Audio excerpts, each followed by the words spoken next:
آسما صاحبہ، $100 ارب کا ہدف جو ہے وہ مقرر کیا گیا ہے آرمی چیف کی جانب سے، ساتھ ہی ساتھ معاشی بحالی کے لیے ٹاسک فورسز قائم ہوں گی، ان کی جانب سے کہا گیا ہے۔ یہ جو ابھی ہم بات کریں، سارا پروسیس کتنا آسان یا مشکل ہوگا، اور اس کے لیے تمام سٹیک ہولڈرز کا ایک پیج پر ہونا کتنا ضروری ہے؟ بیسک جو سولوشن ہے نا، وہ اس چیز کا آپ پولیٹیکل اسٹیبلٹی ہے۔ آپ کتنی پولیٹیکل اسٹیبل ہے، تبھی اس کا کوئی سسٹینیبل سولوشن ہوگا۔ ہماری اکانومی کے جو فی الحال ایک گراوٹ ہے نا، کنٹینیوس، اس کی وجہ یہی ہے کہ ہم وہ ماحول نہیں دے سک رہے ہیں ایف ڈی آئی کو، یہاں کے اپنے کاروباریوں کو۔ ہمارے پاس کچھ ایسی پالیسیز نہیں ہیں کہ ہم اپنا ٹیکس نیٹ بڑھا سکیں جو لانگ ٹرم اکنامک گروتھ اور اکنامک سسٹینیبلٹی ہے، وہ کبھی بھی اسٹیرائڈ کے انجیکشن سے حاصل نہیں کی جا۔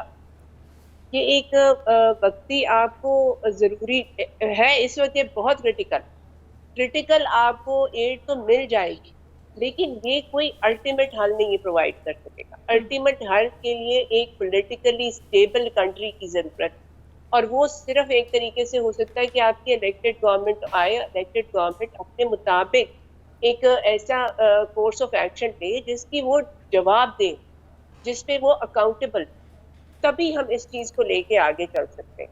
ورنہ یہ ہمارے پاس ایسے اسٹیرائڈ کے انجیکشن کی وہ وقتی سہولت تو آپ کو پرووائڈ کر دیں گے، لیکن ہر 2-2.5 سال بعد ہم پھر اس جنکشن پہ آ کے کھڑے ہو جائیں۔ ہم نے جیسے پہلے بھی پچھلے آپ دیکھیے نا، 2 سال کا گیپ آتا ہے، 2 سال کا گیپ آتا ہے، پھر ہم کچھ ایسے میئرز کر لیتے ہیں کہ تھوڑی سی سسٹینیبلٹی ہو جاتی ہے، تھوڑا سا ایک سائے آف ریلیف آپ کو ملتا ہے، اور اس کے بعد دوبارہ آپ اس پرابلم میں آ جاتے ہیں۔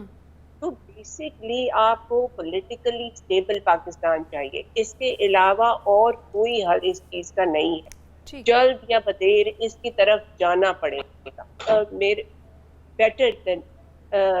Better now than later, why not? Asma صاحبہ، ٹیکس نیٹ بڑھانے کی ہر کوئی بات کرتا ہے، لیکن جب حکومت میں ہوتے ہیں یہی سیاستدان تو تب کوئی جرت نہیں کرتا ہے۔ خواجہ آصف کی جانب سے یہی کہا گیا ہے ٹیکس نیٹ بڑھانا چاہیے، آپ کیا کہیں گے؟ حکومت سے جانے کے بعد ہی کیوں اس طرح کے خیال آتے ہیں؟ دیکھیں جی، بیسکلی ہماری ایک بہت ٹریجڈی رہی ہے ہماری لیڈرشپ کی، کہ ہم ہمیشہ ایزی وے آؤٹ آپٹ کرتے ہیں۔ ہمارے پاس ہمیشہ جو ایزی وے ہوتا ہے نا، جیسے اگر آپ نے اپنا ٹیکس کلیکشن بڑھانی ہے، تو آپ جو طبقہ جو آپ کو ایزیلی ٹیکس آلریڈی پے کر رہا ہے، یا وہ طبقہ جو کہ ایزیلی منور ہو سکتا ہے، اس پہ آپ ٹیکس کا بوجھ بڑھا دیتے ہیں۔ ایزی وے آؤٹ ہے۔ ٹیکس نیٹ بڑھانے کے لیے آپ کو ان انٹچیبلز کو ٹیکس کے اندر لانا پڑے گا جو کہ اس سے پہلے اس پوری سچویشن میں نہیں ہے۔ تو یہ ایک ڈیفیکلٹ وے آؤٹ ہوتا ہے۔ اس ڈیفیکلٹ وے آؤٹ پہ جانے کے لیے لوگ تیار نہیں ہوتے، انہیں یہ بات ڈائجسٹ نہیں ہوتی کہ ہم اس طریقے سے اتنا ایفرٹ کریں، اپنے اتنے بیلوڈ انٹچیبلز کو ہم پریشان کریں، انہیں دوبارہ سے فورس کریں، ایسے ریفارمز کریں کہ انہیں بھی ٹیکس دینا پڑے۔ اس سچویشن میں ہمارے جو لیڈران ہیں، جو ہماری حکومتیں، وہ کبھی بھی انہوں نے یہ راستہ آپٹ نہیں کیا۔ حالانکہ جیسے سر نے کہا کہ بالکل چائنا اور جاپان میں ریفارمز کی وجہ سے یہ پرابلم ہوا، ایک سسٹینیبل سسٹم انہوں نے لیا، جو سسٹینیبل سسٹم کسی بھی چینج آف پاور یا کسی بھی چینج آف لیڈرشپ سے وہ ہیمپر نہیں ہو سکتا تھا۔ یہ بالکل صحیح بات ہے، لیکن وہاں پہ ایک یہ اسٹیبلٹی، یہ وہ پولیٹیکل اسٹیبلٹی اور اکنامک اسٹیبلٹی، وہ انڈے اور مرغی والی ایگزامپل ہے۔ لیکن یہ دونوں، ہم اگر اس بات پہ ہم دونوں ایگری ٹو ڈس ایگری بھی کر لیں، تب بھی ہم اس بات پہ ٹرائی کریں گے کہ یہ انٹر ڈیپینڈنٹ ہے۔ تو یہ ایک سچویشن ہمارے پاس ہمیشہ رہی ہے کہ ہم نے ہمیشہ ایزی وے آؤٹ لیا ہے۔ ہمارے پاس کچھ ایسے لانگ ٹرم ہم میئرز نہیں لیتے، لانگ ٹرم ریفارمز نہیں کرتے، سخت میئرز ٹیکس کے حوالے سے نہیں لیتے کہ جس میں ہمارا ٹیکس نیٹ بڑھے، جس میں جہاں پہ آپ کیش پاک ہوا ہے، وہاں سے آپ اس کو کیش کو ایکسٹریکٹ کر سکیں۔ بالکل ٹھیک، سخت میجرز وہ ویسے لیتے ہیں صرف عوام کے ساتھ ہی۔